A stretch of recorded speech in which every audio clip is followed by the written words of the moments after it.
Na hii ni Mnyalu TV.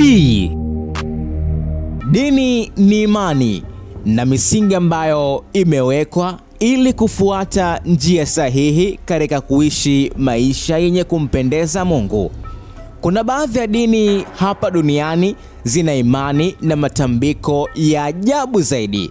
Leo nakuletea listi ya dini hizi ambazo tamaduni zake na mila zake zimekuwa zenye kuwashangaza wengi pale ambapo wanazisikia tamaduni hizo. Dini ya hija ya shingo. Huko Japani kuna kikundi cha kidini kinachoamini kwamba Yesu hakufa msalabani. Wanadhani ni mdogo wake Isukiri. Kulingana na wao, Yesu aliishi Japani hadi alipokuwa na umri wa miaka 106. Kaburi lake huko Shingo huvutia mahujaji wengi kila mwaka wanapoenda kulitembelea. Dini ya Faithra Hamanisti. Faithra Haman Saratov alianzisha dhehebu la kidini lililoitwa Faithra Hamanisti.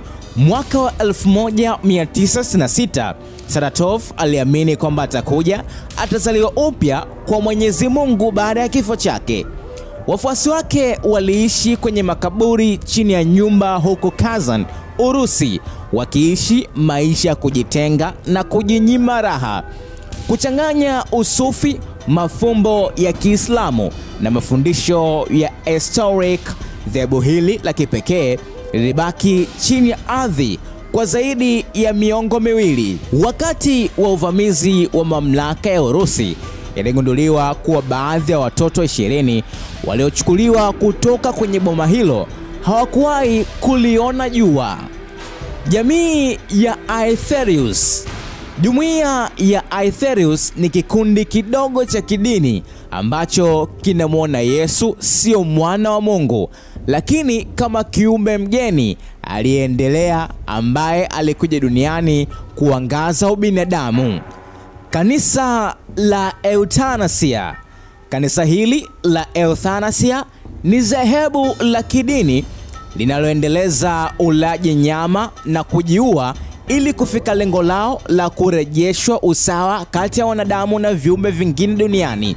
Wanachama wa dini ni marufuku kabisa kupata watoto. Raelism. Raelism ni dhehebu la kidini la UFO ambalo linataka kuiga tamaduni za Hitler ili kumfikisha mwenye haki. Pia wanaamini kwamba aliens waliumba maisha duniani. Agoli. Agoli ni agizo la watawala la Hindu Shaivites ambalo linazingatia kuvunja miiko na kukataa usafi.